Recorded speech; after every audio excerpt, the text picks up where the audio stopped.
Assalamu alaikum. 1 p.m. This is Radio Pakistan. News read by Ali Ahmed. First, the headlines. A meeting of Economic Coordination Committee is underway in Islamabad to review overall economic situation of the country. Special Assistant to Prime Minister on Information says all plans to stoke instability in the country will fail. The government has decided to reopen Hindu temples across the country. The Organization of Islamic Cooperation has strongly condemned the Israeli aggression against Palestinians. And now the news in detail. A meeting of Economic Coordination Committee with advisor on finance, Hafiz Sheikh, is in chair underway in Islamabad. It is reviewing the performance of different sectors of the economy. The meeting is also dilating upon the wheat support price for the current year. Special Assistant to Prime Minister on Information and Broadcasting, Firdaus Ashikawan, has said that all plans to stoke instability in the country will fail. In a tweet today, she described Plan B of JUIF Chief Maulana Fazlur Rahman as senseless, saying Maulana is failing to comprehend what to do next. The Special Assistant asked the JUIF Chief to rather bring forth a democratic and public plan. She said the JUIF Chief should refrain from any irresponsible act. The government has decided to reopen Hindu temples across the country. In a statement today, PTI spokesperson Ahmad Jawad said this is in line with the long-standing demand of minority Hindus that the places of worship be restored to them. Alluding to other initiatives of the government in different sectors, the party spokesperson said that the agreements have been signed for the construction of 11 wind power projects of 550 megawatts. He said a Chinese firm will start construction of $100 million state-of-the-art hospital in Gwadar in 24 months. President Dr. Arif Alvi has stressed the need for resolution of conflicts for peace and stability in the region and the world at large. Addressing a seminar on regional peace and development in Islamabad today, he said Pakistan and Kashmiri people had hopes that United Nations resolutions promising right of self-determination to Kashmiri people will be implemented.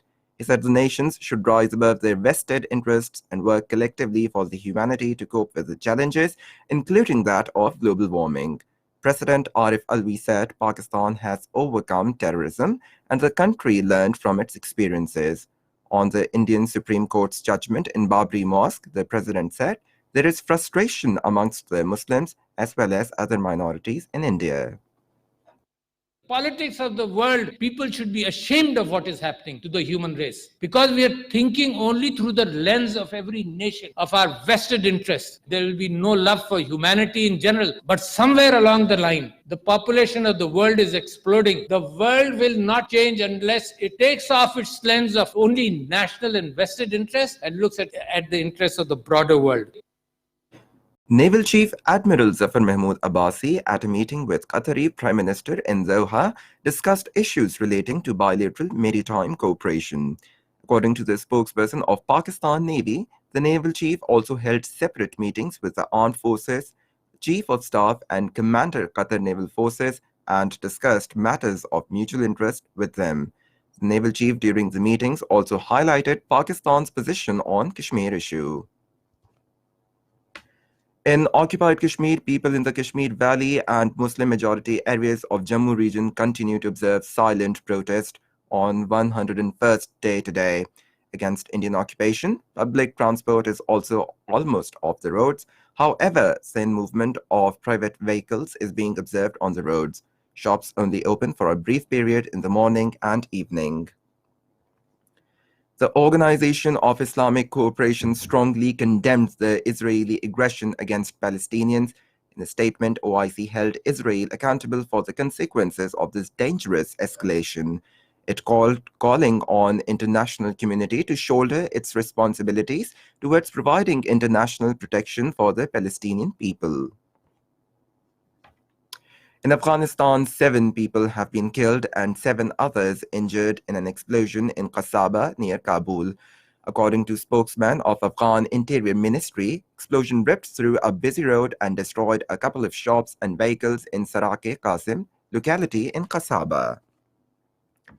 China has denounced the U.S. withdrawal from Iran's nuclear deal. Chinese Foreign Ministry spokesman Zhang Shuang made these remarks in press conference in the capital Beijing today. He said the U.S. should quit such wrong behavior to make room for diplomatic efforts and create conditions for de-escalation in the region. Final of Jashn-e-Azadi Gilgit Polo tournament will be played between Gilgit Halka No. 1 and Damote Club today. Earlier, Gilgit Halka No. 1 defeated Shaheen Club by 1-9 goals in the first semi-final. In the second semi-final, Damote Polo Club won the match, defeating Shoti Polo team by 1-9 scores. And that is the end of the news. For more news and analysis, log on to our website radio.gov.pk and watch live video streaming of our bulletins on the link facebook.com/Radio Pakistan News Official.